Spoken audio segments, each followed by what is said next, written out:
So real quick, if you don't know, this is Cliff McDaniel, Matt Rotan, and Dave Oelfke. Dave, what were you saying? Well, I was going to say, JT, thank you for that. You know, he's a very precise person, and he did screw that up. We started in 1997, not 1998.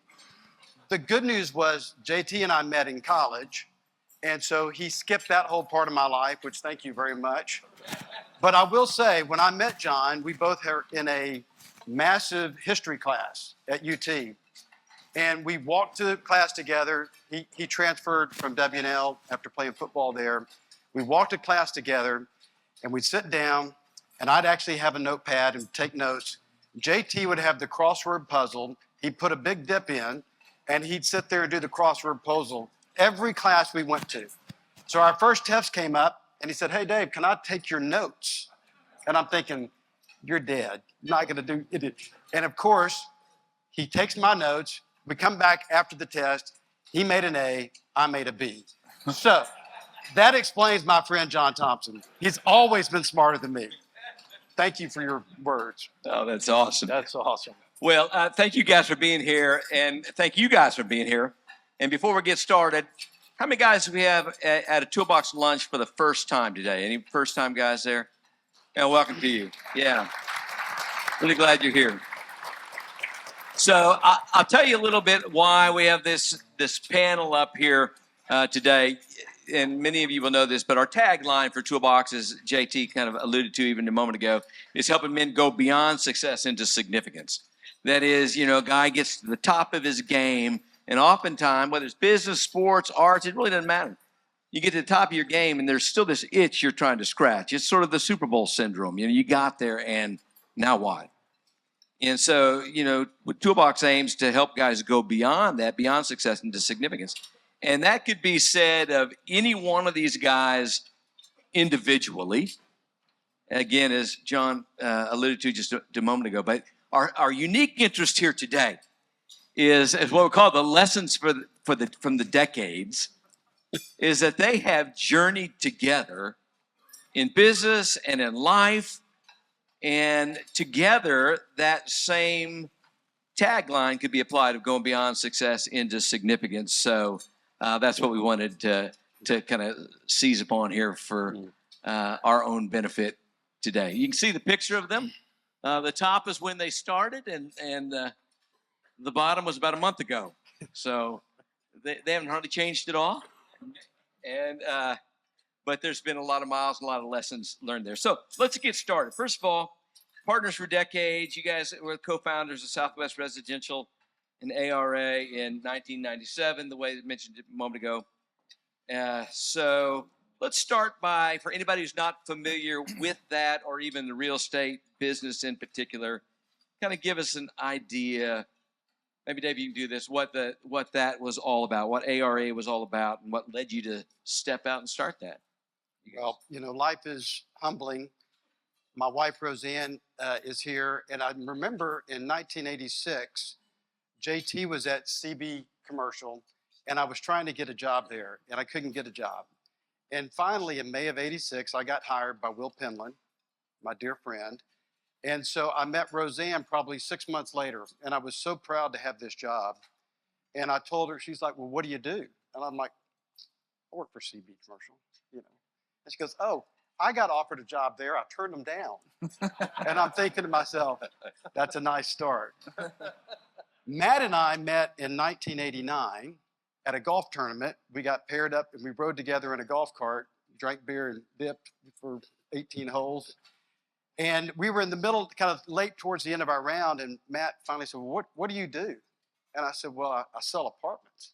He goes, "Well, what's that like?" I said, "Well, you know, I ask people if they want to sell their property, and they say yes or no. And if they say yes, I find a buyer, and it's actually pretty simple." He goes, "I can do that."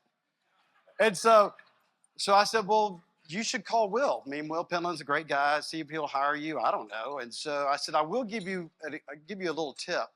You're going to have, if they want to hire you, you've got to take an aptitude test." And so, to Matt's credit, I did give him the answers to the test, because these tests were really interesting.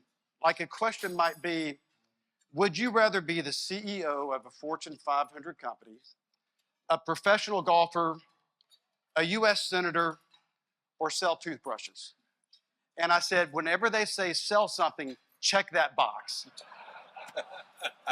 So what's really, I'm proud of you, Matt. He made the best score that's ever been taken on that test. And he was hired. And so Matt and I worked together for, 7 or 8 years, and we wanted to go do our own thing. And Matt came from a more entrepreneurial background than I did. My dad was a chemical engineer for 37 years, literally first and last job with Dow Chemical. Never saw one entrepreneurial thing in his body. And Matt's dad was in investment banking and kind of had highs and lows, so he was kind of used to the ride. And so we decided to go start our own company, and I'm scared to death. And Matt's like, this is no big deal. We got this. And he had been doing some stuff with Cliff. And what's funny, Cliff and I grew up together. He's a lot older than me. A year older. I just look older. Yeah. And so Matt said, we ought to get Cliff to come partner with us. And I'm like, that's a great idea. I love Cliff. We grew up together. He's a Lake Jackson guy. So we started this company in January of 1997. And there was nothing, really unique about what we were doing. We were just selling apartments. And we decided to go out on our own. And the fear was leaving the big name firm. Would that affect our business? And what was really interesting, and Matt, you can attest to this, when we got out and started doing our own thing, we had so much positive feedback from some of our clients that were very, they respected that we were willing to take the risk and do our own thing. And so it really came from worried that we wouldn't be able to do as much as we were doing back in the CB days, but actually it was exponentially more. And so I'd like to tell you that we had this great business plan. We really didn't. We just really thought the world of each other and started out on the road doing our own thing. I think there's more to it than that. I think David and Cliff, if there was a smaller seat, a little lower, I'd be in it. The truth of the matter, I've been carrying their bags. They're both Baptists, and they were much further along spiritually, and they pulled me and helped me. But David said, no gray in our business. It's black and white. Cliff was like 100%. And there was just a way they carried themselves that was something that I wanted, and I didn't have it. I was a Christian, and this is Cliff's great line to Matt. You're no more a Christian being born in a Christian home than you are a Chevy being born in a garage. I was in the garage, and I knew the story of Noah's Ark and how to make the popsicle sticks and do it all work, and I loved the cookies, but I never really did anything with it. And I've had great partners, great people that worked with us, and Cliff and David have lifted us. But Southwest Residential Partners was a multifamily brokerage shop that focused on selling and helping people buy apartments across the country. We didn't like the fact that we were getting one bite at the apple, so we created something where we could help people buy land, raise the debt and the equity, student, senior, affordable, manufactured housing, tax credits. And so we tried to be a little bit more than we were at CB, which was just a transactional guy. Our clients kind of responded to it nicely. And I think the first year we doubled what we did at CB, which was a huge kind of, we could breathe. You got to add anything? Well, it's interesting. Well, I was waiting for you to stop. I did. I mean, that's what we call a transition. Go. But Matt calls me up and goes, hey, I'm looking for, this is going to blow your mind if you're in real estate, because it's true. And he calls me up and he goes, I'm looking for 12 caps. And I go, I got 3 on my desk right now. And we met on 610 Loop, and I gave him 3 pieces of paper because that's all you had was a sheet of paper with a name on it, I think, is all the information I had. And there were 12 caps. And we sold all 3 of them. And it's like, that was the beginning. It's like, here's 3 deals. We sold all 3 of those deals, and that was the beginning of the relationship with us. And he said, we're thinking about starting this business. And it's like, I started a business in '86. I absolutely didn't even think about risk at all. There was a lot more risk than I had really anticipated.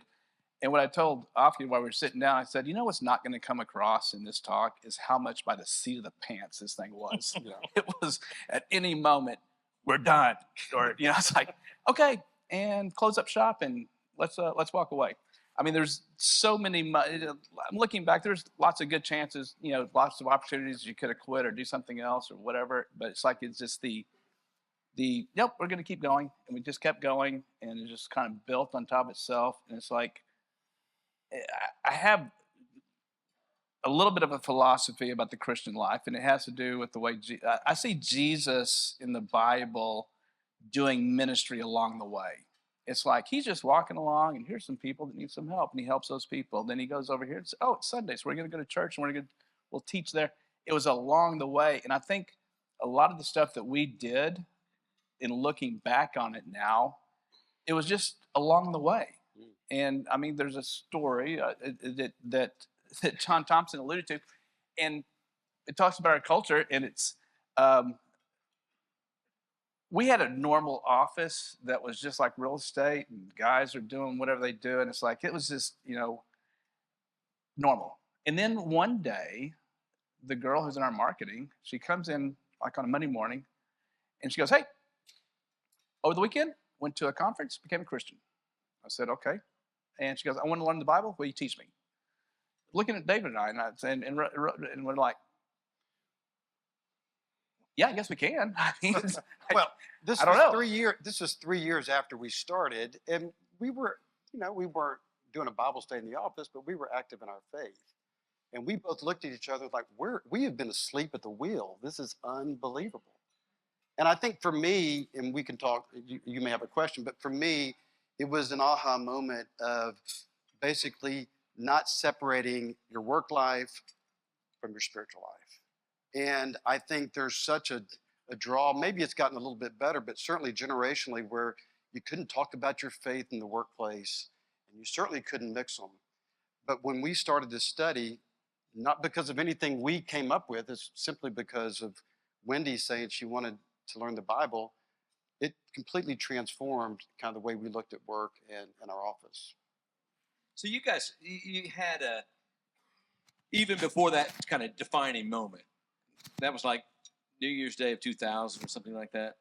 Yeah. So even before that defining moment, you guys had sort of an ARA way, didn't you? I mean, you kind of were coming at this a little bit differently, or the way you were thinking about your philosophy of, I don't know, philosophy, that sounds pretty thought out, right? Yeah. But Too much thinking there. I think how it transformed in my mind. This is how I think it was. Is like we have Bible study, and I think it was Thursday morning, and later on, something would come up, and it would be this. We got it's like whatever it was, and it's like hold on, we can't talk like that on Bible study. It's like. We'll do that tomorrow, but today, let's just let Sunday. let's just let Bible study day be on its own. And then it became, you can't talk like that the day before Bible study because we're going to be in Bible study tomorrow. We don't have to think about this, and it just expanded from day to day.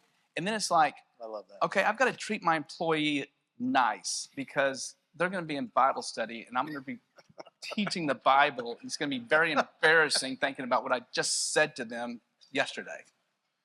And so it just kind of like grew and just overtook the everyday. And just suddenly it's like, you can't talk like that. You can't be, it's like, I don't want to be a hypocrite, and I'm going to be a hypocrite tomorrow if I don't be careful. Yeah. So when you guys started all that, when you guys stepped out on your own, kind of just rolling back just a little bit. So we have guys across the generations here today. So when you guys started that, you said you were from different places in your life and your background, that sort of thing. Matt's dad had started businesses before. Cliff, you had started something before Dave. You were from a sort of risk-averse background, maybe something like that. But when you guys did this, you were like young 30s. Each of you married by then. Probably all had at least one baby by then.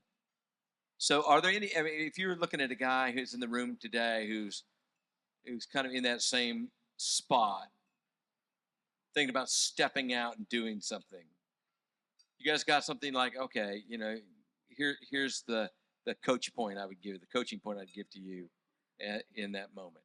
You got anything? Go to bed with dogs, get up with fleas. Say it again, Matt.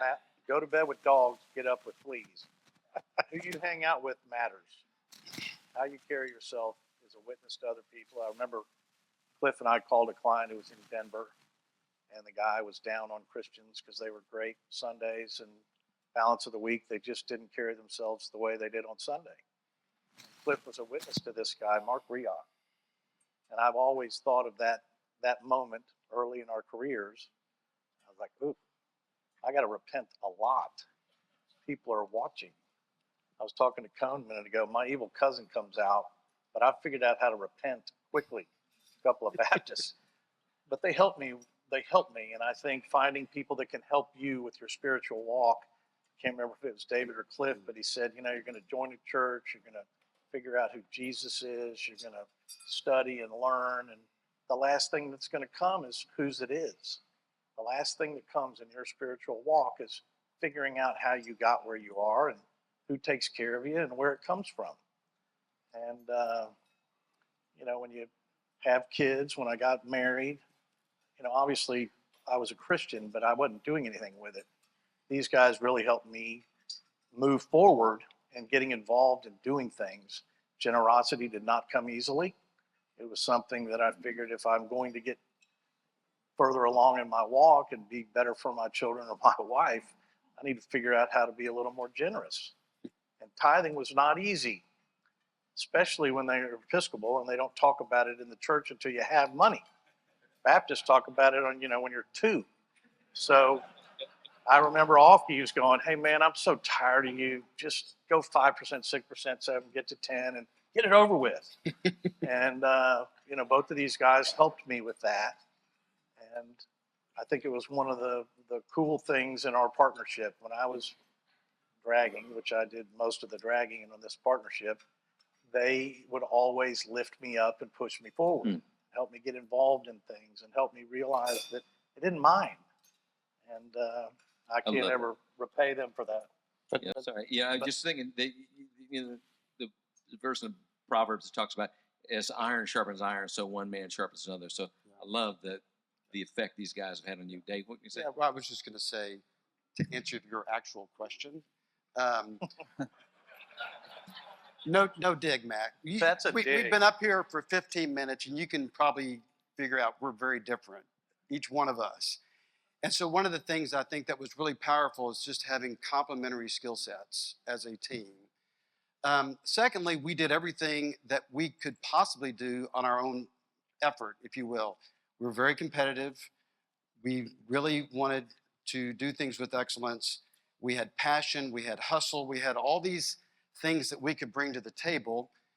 Yet I think really if you look, which was all good, but to me, we had this common bond that our faith was central to what we were doing.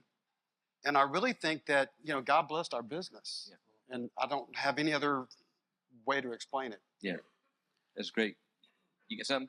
Well, I was just going to say, it's like I've never really preached the prosperity gospel, but I am a good example. It's like I feel like that. I feel like God's blessed me. It's like I'm like going, this is crazy how blessed I am.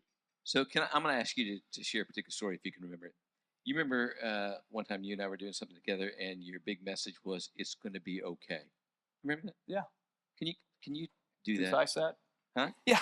So I did, and I think it's a good illustration. It's like, what would I want to know now if I was younger? And it's like, this is what I learned is that, and this is what I could tell you. I could tell you this right now. It's going to be okay. Whatever it is that you're thinking about right now, I am confident that it's going to be okay because that's the experience I've had. But what I've learned is that you're going to know it's going to be okay, but you're not going to know how it's going to become okay. And learning to be okay with only knowing that it's going to be okay is what you have to be okay with. That's so good. And that is a short definition of faith.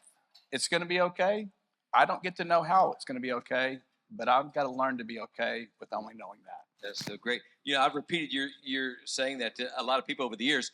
And my rendition of what you originally said to me and the group we were with was, the hardest thing you're going through right now 2 or 3 years down the road, it's going to come down to two sentences. Yeah. It's not probably going to be a paragraph, and you just want to make sure you go through it in a way where you don't. You have integrity. Yeah, it's like in 10 years you're going to go, yeah, went bankrupt, is bad. Anyway, you're moving on. Yeah, went through a horrible divorce. Anyway, got remarried. It's like whatever that terrible thing that you're going through at that very moment. Yeah.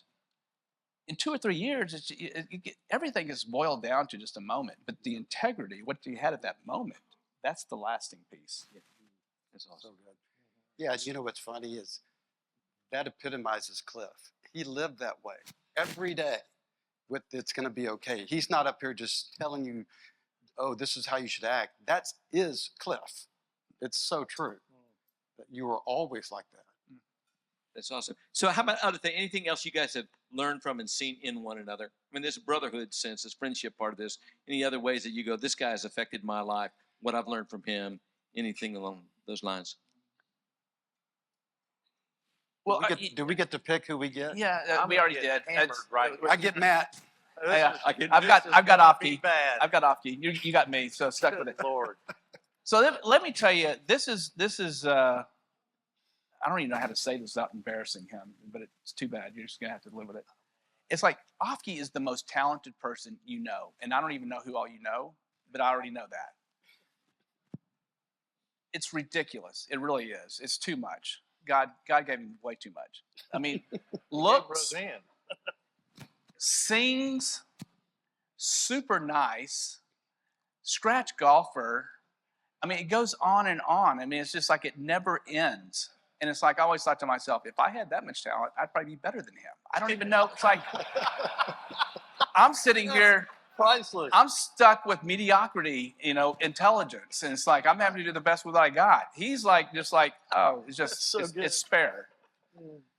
But I will say this. This is what I learned. It's like in now that we've kind of separated, we're going in different directions. I look back and I realize this. All this stuff that we talk about, culture in our company and how we did things and how it affected everybody else around us, I truly can now see that it emanated from him. I'm a great number 2 guy. I was great at saying, that's a great idea, let's do it. That's what I was really good at, was saying, I think that's a great idea. Let me help you. But Oelfke is like, he's the emanator of culture. He's the guy. It's like, the reason why I know it is because now that I have a different company, it's like nearly as fun. It's like, where's all the fun? It's like, it was Oelfke. Now I see. I need to bring him back in for the fun. But he was the one who thought about things, whether it's the Christmas party or whatever it was. He was the emanator of the culture that we created, and I can see that now. And Matt and I, like you said, we were good at saying, that's a great idea, let's help. Awesome. That was way too much. But thank you. So I get to do Matt. So there's so many different things I could go down, different paths with Matt Rotan. But I think the one that really stands out to me, because it was so unique at the time, because I grew up in a small town, very conservative, they played very good defense there, not great offense, meaning they didn't make a lot of money, but they didn't spend a lot of money. And so when I first met Matt, he taught me a lot about money. And some of it was good, some of it wasn't good. And I'll give you a couple of examples. So this idea, I'm gonna need help. the concept of money whipping, have you ever heard that? I think it started with Matt. So I don't know what to say. The good part of this, no, it's actually really good. The good part is we would come to a function like this at the club, and I'd walk out there, and his car was always at the very front. Like there would be hundreds of cars, and Matt's car is sitting right at the front. And finally I said, Matt, how does this happen? He goes, you got to take care of Jimmy. And I went, Jimmy? He goes, take care of Jimmy, your car will be out front. Did we take care of Jimmy? I take care of Jimmy. I guarantee you my car's in front of y'all's at this point. I learned that from Matt. The other side of money whipping is generosity. And Matt is incredibly generous to like crazy stuff, that you wouldn't even think of giving to. And there's a great Bible verse that says, use your worldly wealth to gain friends. I've done it. Which was really interesting at the time. I mean, my guess is, Matt, you probably didn't know that verse, but you lived it out. And he used his resources to gain friends and to benefit others. And so while I felt like I was generous, I was never anywhere close to as generous as Matt was, relatively speaking. And he really helped me to further this idea of generosity, in that he did it because he wasn't supposed to. He just did it because he wanted to, which is so unique.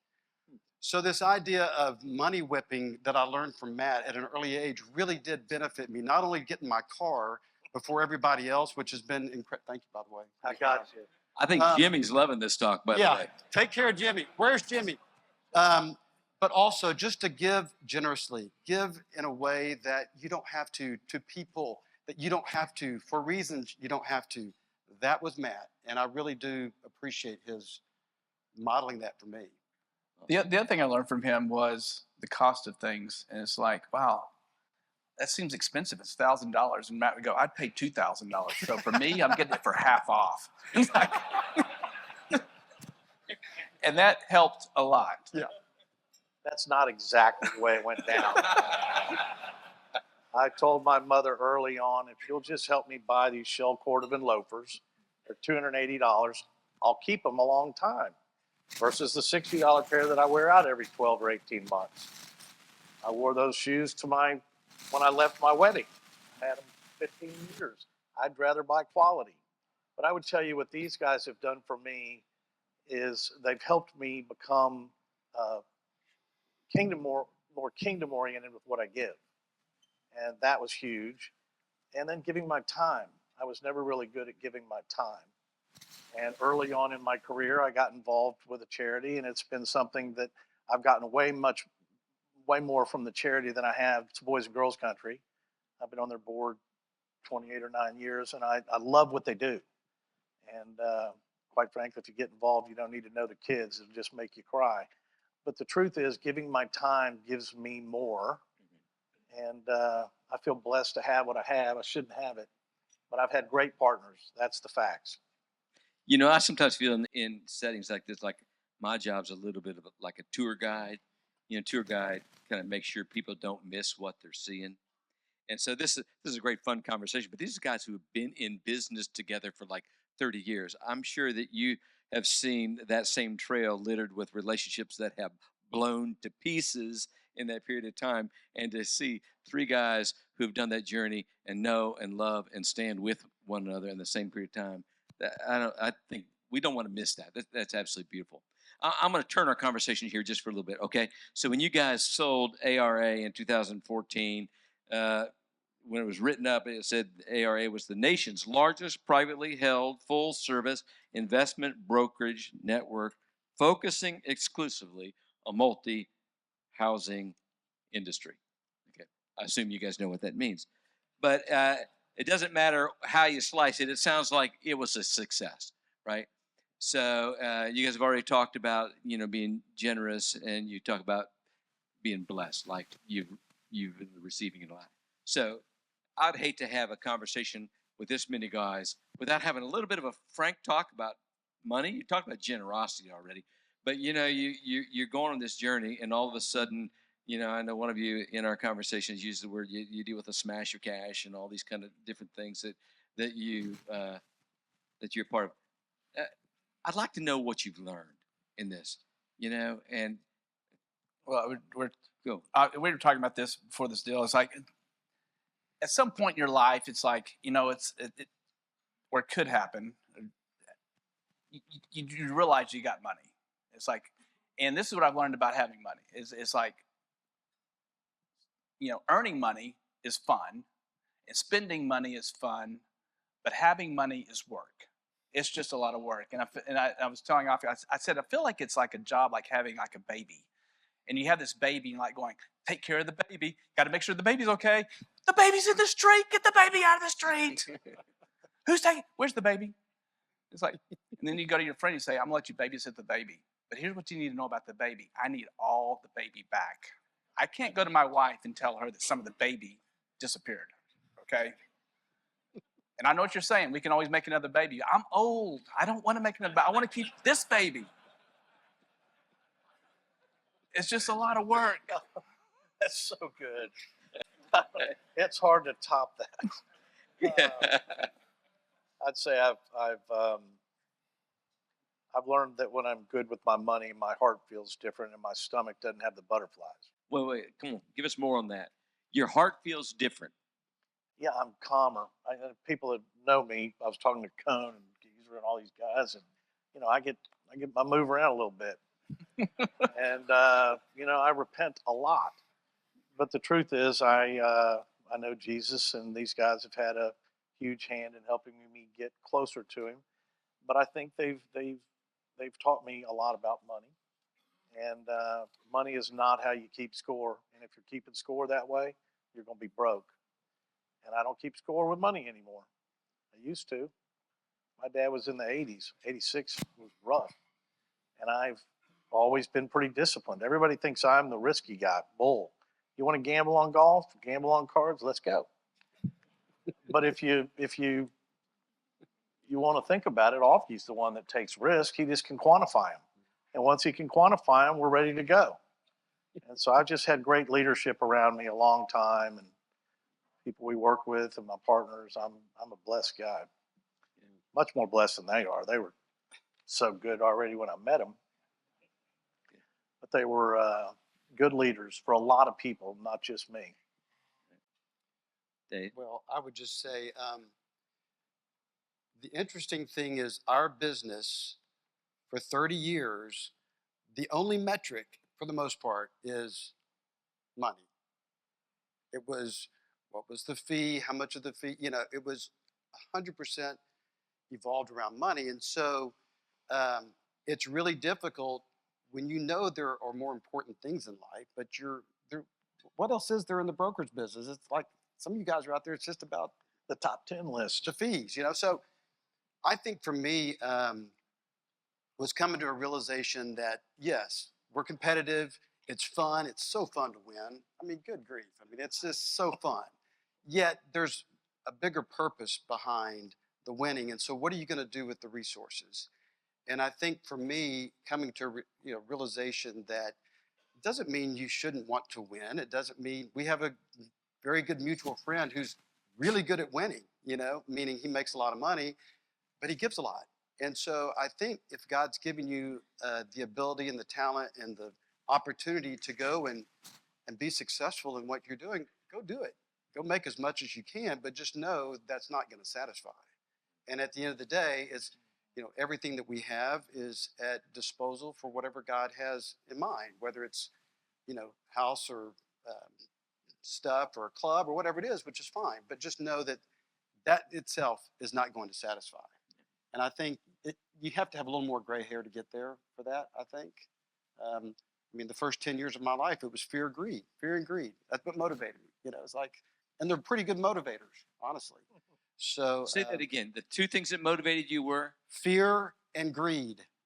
And they're good motivators. The problem is it doesn't satisfy. And so until you get to a point where that's not your motivation, it's other things. Matt, is that kind of what you mean when you said your heart felt different when you 100%. handled differently? Yeah. 100%. Kind I of. was giving money to what ducks and Ducks Unlimited. And Yeah. I just didn't really think kingdom. Yeah. And when you think kingdom, it changes how you feel inside. So you mentioned the word kingdom, and I think all three of you guys, when you say that, you mean, I think it's what you mean, is that you each came to a place in your life where you put your faith in Jesus Christ and what He did. I mean, you've been open here today, but also in your lives broadly about the fact that you're followers of Christ, that you trust what Christ did for you on the cross, to be forgiven and resurrect from the dead, to be source of new life to each of you. And that's what is empowering, the things that you're driving, that you're doing. So each of you have taken that and you've gone into different things that have been passions. different ways that fire that's been lit has come to expression in your life. You guys want to just kind of, and the cool thing about you is that you, if one of you is into something, the others get behind it. Is that right? You can tell us about your passions a little bit in that way and how that worked. I'll start. This is a good one. I was trying to get involved in something back in the early to mid 90s, and I'd looked at junior achievement and all these things, and I couldn't figure out what I was going to do. And I got lucky and got involved in Boys and Girls Country, and I was still struggling on the tithing front. I was at the 3 and 4% level, and I wanted to get to 10 really quick, but it was killing me inside. These guys helped me quite a bit. And David Oelfke ran at, Max Am. He was trying to do a deal. It was a monster deal, grinded all year long. And he had committed to buy a van for Boys and Girls Country anonymously. I just killed that. But he and Roseanne bought the van for Boys and Girls Country. And I had gotten on their board, went back and read all the executive minutes, and I was just blown away. And from that moment forth, I was at 10%. He had a rough year. The witness that did for me was massive. And I realized Ducks Unlimited's great, but it's not where my money's going. And it changed me. So I've had great guys around me, and my heart feels different. I'm not saying my evil cousin doesn't show up, because he does, but I know how to handle it when he comes. He didn't show for long. You're lucky if you see him, because he is pretty fun. Boys and Girls.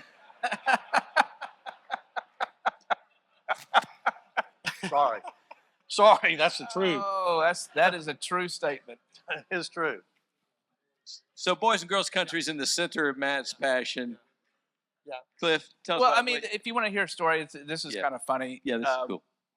So I was approached and wanted to start a church inside the Loop, which was a crazy idea. It was dumb. It's impossible. I told the guy it was impossible because you couldn't afford the dirt. There's a million reasons why you don't do it. But I said, I'm going to help you just in case, because God's in it. And that's the only way it'll work out.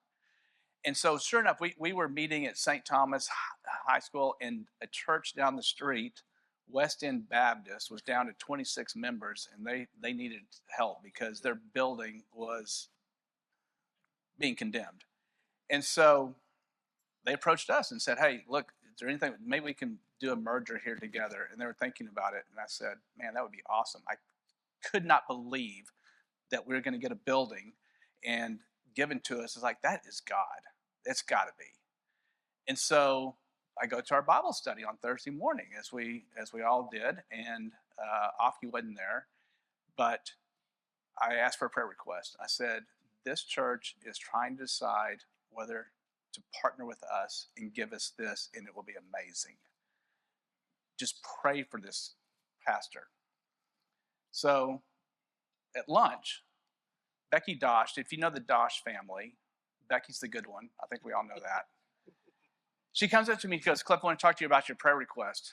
I said, okay, yeah, okay. She goes, here's the deal. David's trying to buy that land. I have an offer with the pastor of $6 million. I was like, what? I get on the phone. I mean, I was like, I can't text him fast enough. What are you doing? That's my church. And I don't know how long the text message was, but all he said is, I'm out. I think is what I'm out. Offers withdrawn. It's like, I'm out. And sure enough, that came to fruition, and that church is there now, and hundreds of people go there, and it's a thriving environment. It's like, it's awesome, but it's like, to his credit, it's like, hey, listen, if you're in, I'm out. I wasn't going to touch that. I mean, but I will say, I was it was just a deal, and I didn't know what we were going to do. But when Cliff said he's got an opportunity to further that, I'm like, which I think kind of shows what I loved about working with Matt and Cliff is whatever we got behind, the other ones supported us in whatever way. Maybe it was giving, maybe it was help. And you can look at this toolbox. I mean, the way this started was in 2007. A guy named Jay Quine invited me and Dale Hortenstein to lunch and wanted to start a men's Bible study. And I thought, well, okay, I can help organize this. So I come and tell Matt and Cliff, hey, you want to help? And they're like, sure. And so it started from it wasn't even my idea. I just showed up, and these guys were 100% in to be a part of what Toolbox is. And so you look at today, we're at 9 different cities and having these type of lunches, and I just think the impact certainly wouldn't have been there, wouldn't have lasted if they hadn't jumped behind it. And so being partners with people that don't need the lead, they want to participate in what's going on. There's a great line by Henry Blackaby. He says, find out where God is at work and go join him. And that's what we did as a partnership. We all had our passions, and it's really fun to support those with the guys you work with. Well, that's great. Yeah, find out where God's working and join in. That's amazing. So let's shift the gears one more time. You guys got plenty of good years left, but let's think legacy for just a second. What's it look like to finish strong? Any thoughts on that, the three of you, in your life? What's it look like to press on from this place? How do you want to be remembered, etc.? I'll grab it. I'd like to be a good husband. I'd like to be a good father. I'd like to be a good brother. I'd like to be a good follower. I'd like to support you and what you're doing with Toolbox and Sharpen Recovery. And I've got some plans at Boys and Girls Country. I think we're gonna get there with that. But I want to stay connected to the guys that have helped me, and I want to stay connected to the things they're connected with. Nice. That's how I'm going to finish. Thanks, man. I think for me, I'm 60s. It's just going in and out. I'm 60, so I don't know how many years I have left. But I mean, for me, I want to get older and bolder, and I want to continue to be involved in stuff like this. I don't anticipate myself retiring.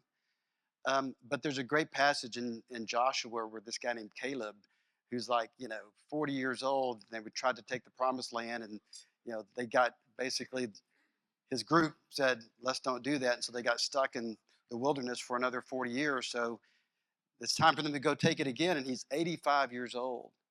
And he basically says, give me the ball. I'm going in.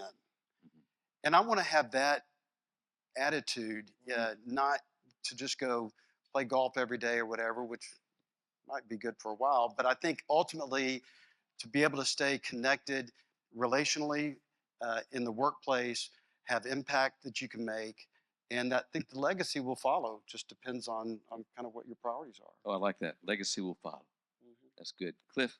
Yeah, so when you talked about this, I just had Oelfke asked me to do a little deal that I did when I left Newmark. It's a story. You got all your hands. Yeah, I got my hands. So when I left Newmark, had a lunch, I want to tell the group something, kind of a going away deal, and it occurred to me, it's like I have a grandson. He's 2. When he was 2, he's now 4. But when he's 2, he's like, how old are you? He's like, I'm 2. And I thought, that's awesome. I love visual aids. It's like it's very helpful. 2. And I started thinking to myself, it's like, I wonder when that stops. I mean, it's like when you're in college. How old are you? 20. It's like that just doesn't really translate, right? So the more I thought about it, I thought, if you're really good, you live 100 years, right? Isn't that the idea? It's like, what's 100? So if I look at my hands, like, God gave me 10, so it's like each of these decades is represented right here. And so I was thinking about it, I go, so how old am I? Well, I'm that old. And here's the thing. That's all I got left. I mean, this isn't philosophical, it's mathematical. So good. And I'm like going, and this is the best case scenario. And what you need to know is there's an insurance company right now actively betting against this. They've looked into it, and they said, you know what? Funny. We're taking the under. So good. I'm like, what? They go, yeah, we seen your workout. We're under. So I don't know how much of this is left, but this is all I got left. It just is, and that's what that's what I want to talk to you about is when I was that old, I didn't know this was ever going to come around. When I was that old, what was I doing? Or maybe I was that old. Because this is what you need to know. The young guys are sitting in the back. You don't get to do this over. It's a one-time shot at that and that and that. It's one time. I'll tell you a little story when I was that old. We had started this Bible study, and here's the crazy thing about that Bible study is in order for me to teach the Bible study, I had to learn the Bible. And it's like, I didn't just like, okay, I'm going to be teaching Thursday. Get on it.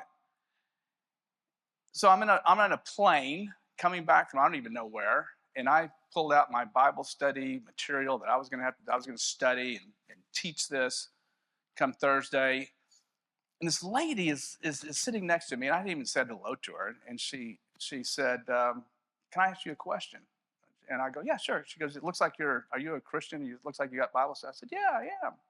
Actually, yeah." She goes, "I have a question." I go, "What? Okay." She goes, "Do you believe in once saved, always saved?" I'm like, "Okay, we can dive into that, and we'll do predestination right after that, and we'll just." And I go, "Yeah, but what's the story?" And she goes, "So I had these kids, and they're grown now, and I took them to church, and they went to church with me, and we did church, and they loved church, but now they're adults, and well, their father, he was never with me on that. He didn't go to church with us, and he didn't participate with that. And now I feel like my children are going the way of their father. And what I want to know is, am I going to see them in heaven because I was there in the younger years? Is it possible that if they're once saved, they're always saved?" And we had a very nice conversation about it. And then the conversation ended, and then I got angry. I was mad. You know who I was mad at? That man. How could he possibly live a life so selfish that his wife is now on a plane asking a total stranger about whether once saved, always saved, because he's blown it with his own kids? And I decided right then I would make a direction. And the direction would be, I will never have my wife on a plane talking to a total stranger about once saved, always saved. That's not going to happen. And so when I was this old, I made that dedication. Here's what you need to know, and it speaks for these guys and these guys. Carson's here, Davis is here, David Hill is here, Sam Oelfke's here, Mac Rotan is here. That's our sons. And this would be a nice event for us. But the fact that our sons are here makes it a great event. Because business is great and we were successful, but it would be a disaster. Yeah, it's true. It would be a disaster if they weren't here. This is what, for us, this is what it's about. It's about our family first. This is great, and we're glad to do it. But it makes us all feel awesome that happened. So, the story I'm going to tell you guys, if you're this old in the room, you're this old in this room, Tom always said, we don't want to leave y'all spun up with nothing to do, nothing to say. So I'm going to give you a piece of advice. I'm going to give you this advice. How do you orient yourself in a direction so that when you get to be 60, your kids are in the room? How does that happen? I'm going to give you one thing because no one can remember two things. So I'm going to give you one thing to work on. The one thing. I gave this advice to Carson when he graduated from college. I said, you know what? I'm going to tell you something about business. Sometimes a man says to another man, he does what he says he's going to do. I go, and you think that sounds simple. But you know what? It's high praise. It is high praise when a man says about another man, he does what he says he's going to do. So this is my one thing. Here's my one thing. You're this old? I mean, if you're this old, I'm sorry. It's too late. That old. If you're this old. Live a life of integrity. Integrity. Do what you say you're going to do. You say you're going to love your child's mom, love her. You say you're going to be there, be there. You're going to prioritize your family first, do it. But live a life of integrity. Say what you're going to do, and then go do it. And orient yourself knowing that at some point you're going to be this old, and you're not going to get to do this again or that. You're going to have to get it right the first time.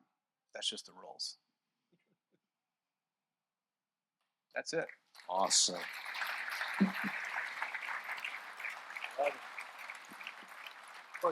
Well, that's a great place to bring it in for a landing. And I know you just clapped, but would you just join me in really giving a great thank you to these three guys? Thank you guys so much. Man.